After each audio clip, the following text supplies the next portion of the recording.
J'ai lancé un appel aux gangs. J'ai eu plusieurs chefs de gang qui, depuis le début de notre séjour, nous ont contactés. Nous allons rendre public d'ici quelques jours leurs propositions par rapport à l'appel que j'ai lancé. J'ai dit aux chefs de gang qu'ils devaient baisser les armes contre le peuple. Parce que les ennemis des gangs, ce n'était pas le peuple haïtien, c'était ceux qui leur donnaient les armes pour tirer sur le peuple haïtien. Vous allez être surpris d'apprendre d'ici quelques jours que des chefs de gang parmi les plus puissants ont compris le message que nous avons lancé et sont prêts à cesser de pointer les armes sur le peuple et de s'organiser comme une force citoyenne pour résister contre le système néocolonial comme tel.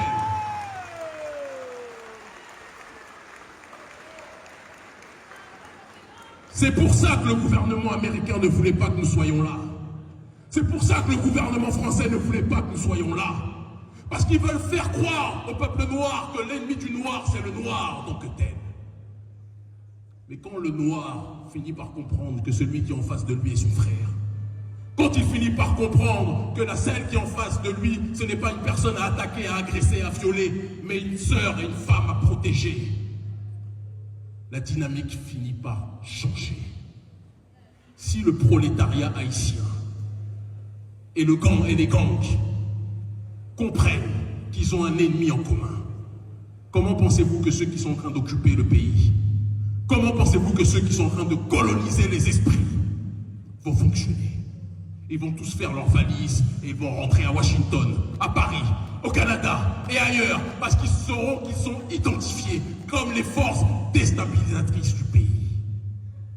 Je ne fais pas partie de ceux qui se réjouissent quand l'Union africaine, qui a à sa tête un certain nombre de corrompus, en recevant les ordres des États-Unis, en recevant les ordres de l'Union européenne, envoie des militaires kenyans pour tirer sur les frères qui sont ici, qu'on appelle les gangs. Le problème, ce ne sont pas les gangs. Le problème, ce sont ceux qui livrent les armes aux gangs en tant que tels.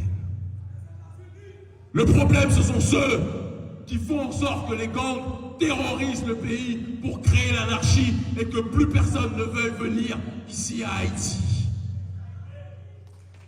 Et c'est pour ça que j'ai fait partie de ceux qui se sont réjouis quand Donald Trump a dit qu'il voulait arrêter USAID. Certains ont pleuré, j'en connais. Certains se sont dit « Oh, on n'aura plus nos financements », j'en connais. Mais il faut que notre peuple apprenne à vivre sans l'aide de ceux qui veulent nous voir noyer.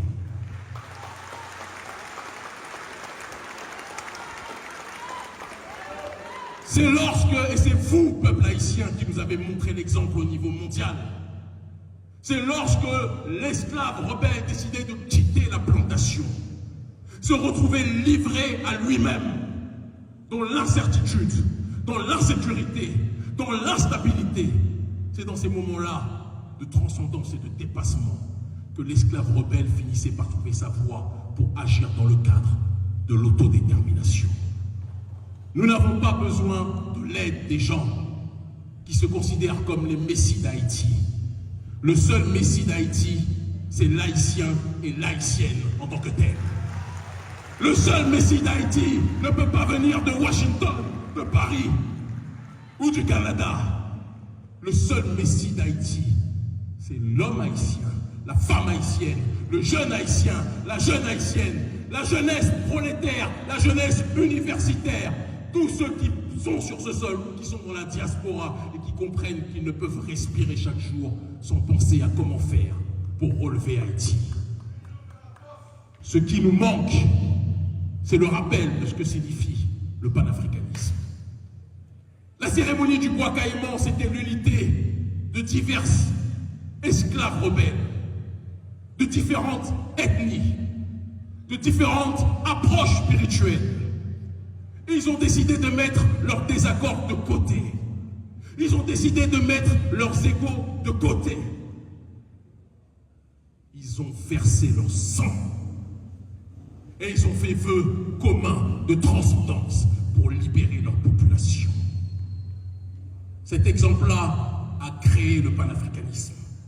Cet exemple-là est la matrice politique, idéologique, culturelle du panafricanisme qui signifie l'unité des diverses formes d'africanité dans le but d'obtenir une collective souveraineté.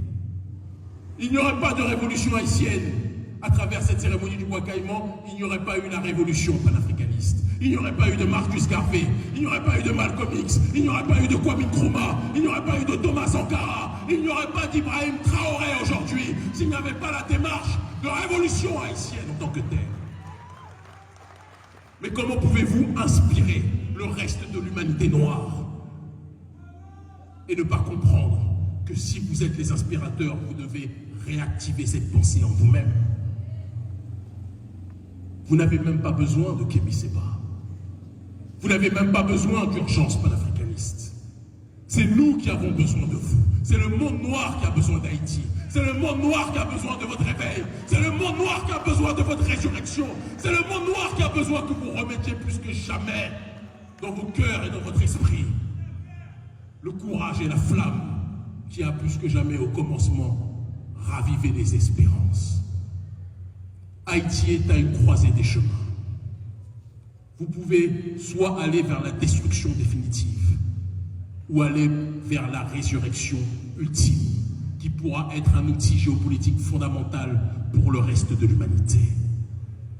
Haïti est, géographiquement parlant, un pays qui est un problème pour l'oligarchie d'Occident.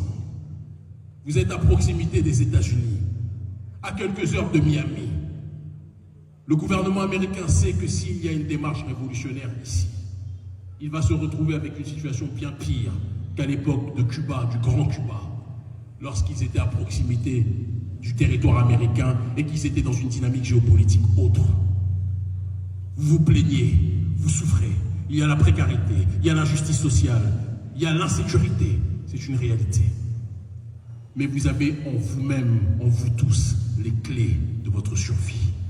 En vous-même, en vous tous, les clés de votre libération. En vous-même, en vous tous, les solutions pour aller vers la voie de l'autodétermination.